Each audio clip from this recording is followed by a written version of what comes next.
Thanks for listening to Westplex Talk. Find us on the internet at westplextalk.com. We talk, you decide. Now it's back to the Dumb and Smart Guy show. In that order, Brad's dumb and John's the smart one. It's the BJ show. It's the Dumb and Smart Guy show. You like that one, John? Woo. Well, boy, that certainly came across my headphones there. I think she got it reversed, Brad, which once again proves that AI voices are not perfect. They don't have emotion, unlike us humans dealing with the election results. Right, Brad? Whatever you say, John. Okay, first off, let me say this. I have a theory of life. Theory of life is the pendulum.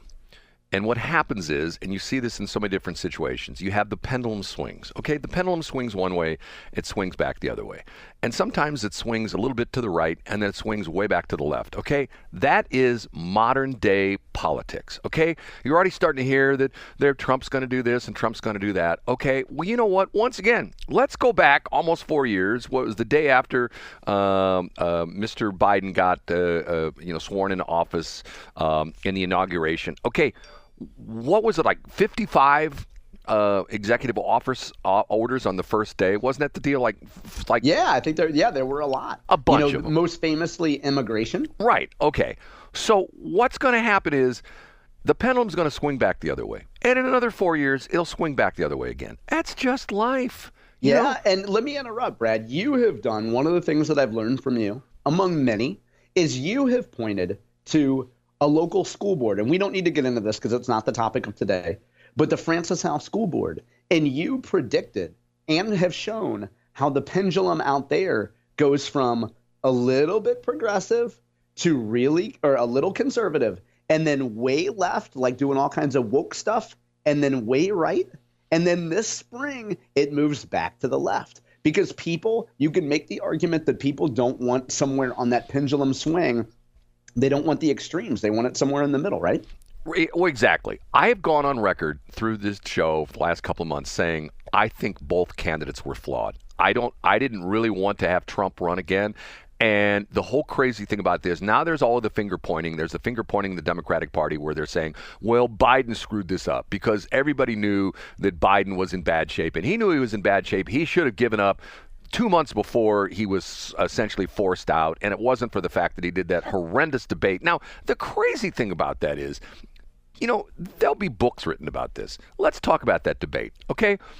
Don't you think, remember the whole crazy thing? We even play one of these clips where, remember he did that video where he says, hey, we're going to have a debate, and run, and remember, hey, come on, tough guy, or remember how he did that stupid video? Yeah, of course. Okay, do you think that maybe some of his handlers decided, you know what, we probably have to come to the realization that he really doesn't have it anymore, and we're just going to blow him up. We're just going to throw him out there on stage, and he's just going to fall all over himself, and people are going to go, oh my God, he can't even put a sentence together. Do you think that was done on purpose, to blow him up like that? I don't know. I'm still in the middle on that, and other folks had been theorizing that ahead of time, so I was a little bit late to that. I'm not sure, Brad. I think that is one of those things. If we went down to the WashU campus today, as a guy that spent 4 years surrounded by liberals in political science classes that would do a lot of navel gazing in their imaginary expert minds, I bet that's being argued right now. But then again, Brad, WashU political science might have just canceled classes all week because they're so emotional. Okay, let me give you my crazy analogy as far as Trump versus Kamala, okay? I said last week, that I thought it was a bad look for Kamala to surround herself with all these celebrities. She's got this, she's got Beyonce. All these big famous endorsements. Right, all the elite famous endorsements. Now, what's interesting was on another radio station, I heard a guy, not that I'm saying that I'm a smart guy because he said the exact same thing, but he agreed with me 100%. He essentially said, look what happened with Trump, and he gave the example. One of the campaign appearances, the Steelworkers Union, I think it was in Pittsburgh. The Steel Workers Union would not endorse either side. They decided we're not going to do the same thing. We're not going to endorse either side. But what happened? A bunch of steel workers stood on stage with Trump, and they stood on stage. They were behind him, in front of him, and they're supporting Trump. Okay, and what did Kamala Harris have? She had Oprah on stage, and she had Eminem and people like that, and Beyonce. Okay, and once again, I look at this, and here's the interesting thing. and you know this better than anybody because you see this up close and personal. I've dealt with politicians for decades through the radio business, having on for talk shows and things like that. They are a club.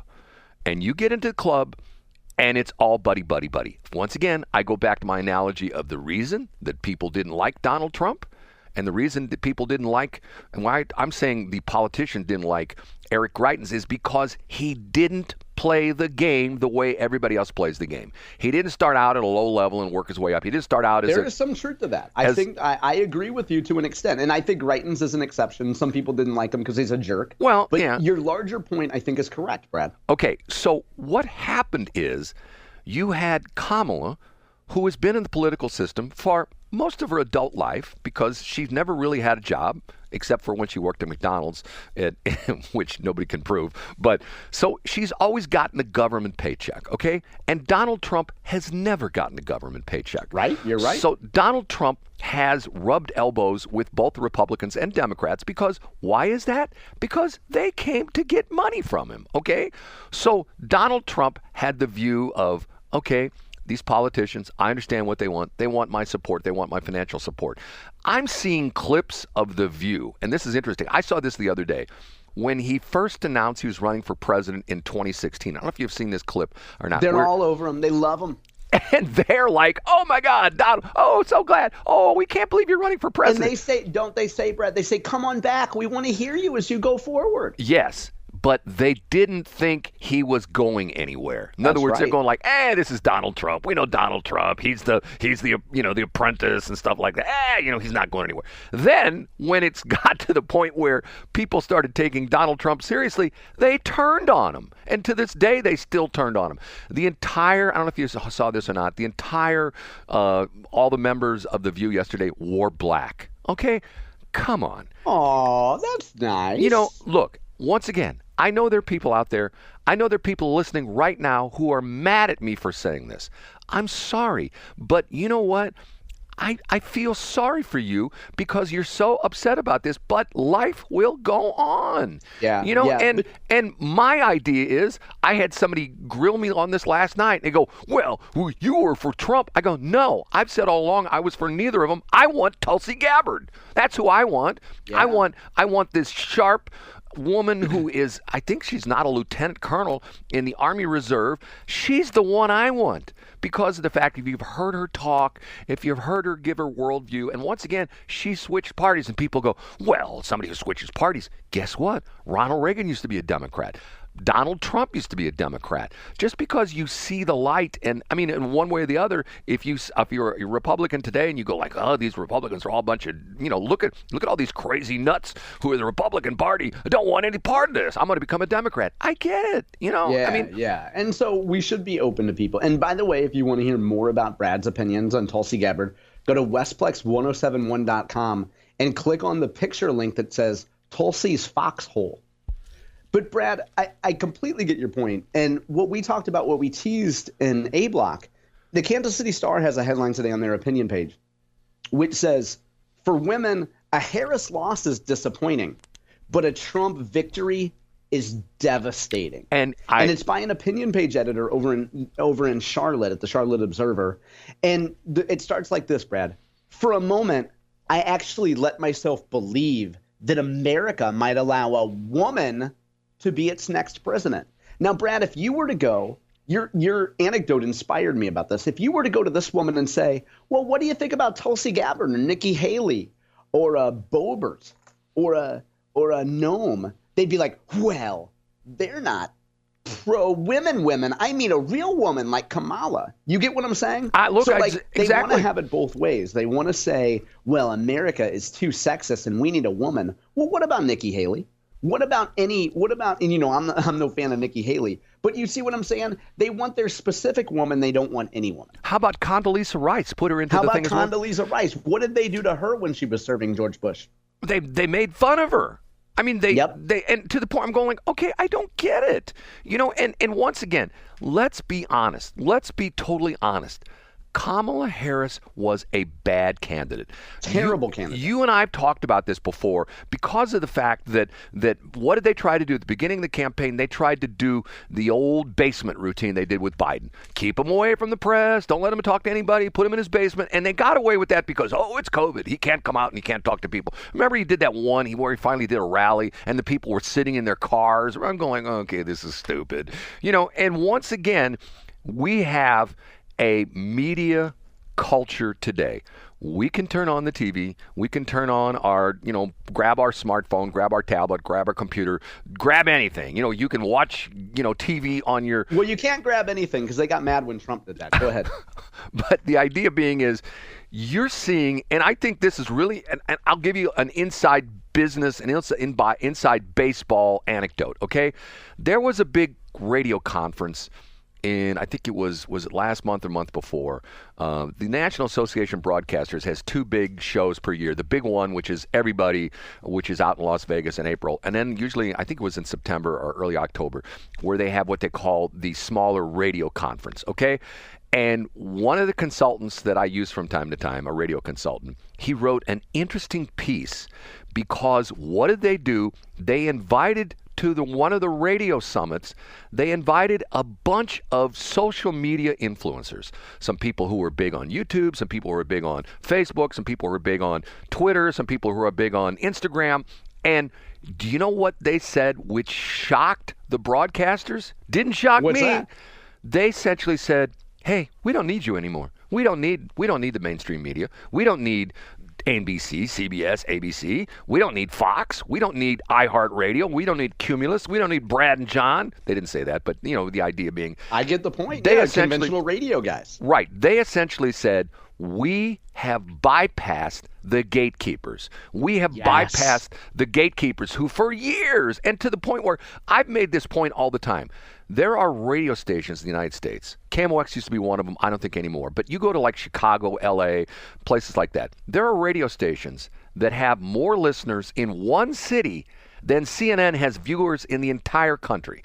And it's even worse for MSNBC. And people will go like, well, how can that be? Because nobody watches them except the political nerd butts. You're watching the very insider elite group. Right. You're watching, you said that what's her face? Claire Bear was on MSNBC and she was crying. Okay. Right. Imagine, exactly. How many people saw that? Not many. If it had, and I guarantee you, I'm sorry to interrupt, Brad, but I guarantee you more people saw that 30-second clip on X than we're watching on MSNBC. But see, the interesting part of this is, and this is probably the thing that bothers me most about this is that you had Elon Musk come in and buy Twitter. Okay, for the most part, he's blown it wide open. I mean, you can't get on there and give death threats and stuff like that. They're still going to moderate that, but for the most part, there's no moderation. And if you come on there with a view that's not necessarily the mainstream, nobody's going to cancel you. Okay? Yes, you're right. I personally experienced this last week when I tried to find the Joe Rogan Donald Trump interview on YouTube. And remember, you and I talked about this. Was it Monday or something? I like remember that. It, Brad. And it was hard, and it was taken down for a while, right? Well, it wasn't taken down. You couldn't find it. And essentially, one of the senators, one of the representatives, sent a nasty gram to Alphabet and essentially said, okay, what the hell's going on with this? Why are you throttling this interview? And they essentially said, oh, we don't know what you're talking about. But then they came out and said, oh, it was a technical mistake. Technical mistake, my rear end. You know what I'm saying? Damn well. And let me interrupt real quick. I wouldn't have found it if there's a guy who I follow, Parker Bryden, who was like, hey, it appears as though YouTube has made this very hard to find. Here's the link. Because, Brad, that day I had gone looking for it and couldn't find it. And you know what?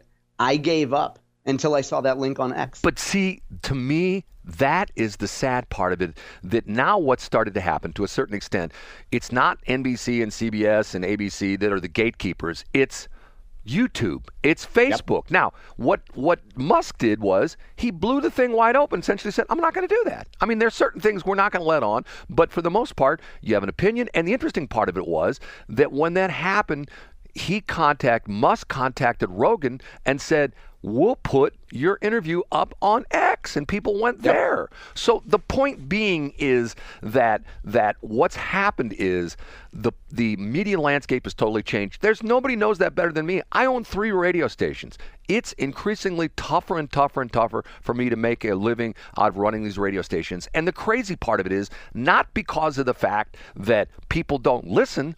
It's people think people don't listen. Just like I gave you that thing. Part of the reason I sent you that thing on iHeart the other day was the fact that here's a stock market guru. Now, you may say he may have some ties. Maybe he's working for iHeart or something like that. But he's essentially saying, hey, look at this stock. This is a stock you should look at. iHeart, with all its different platforms, with its broadcast platforms and its internet platforms and its podcast platforms, reaches 9 out of every 10 people in the country. And you start to think about, like, okay, how many people does MSNBC reach? Like maybe 1 out of every 2,000 or something like that? Yep. Not nearly as many. Right. And people go, well, it's on MSNBC. But there'll be a day, and I think, maybe it'll be in my lifetime. I'm 89, only maybe have a couple months left. Who knows?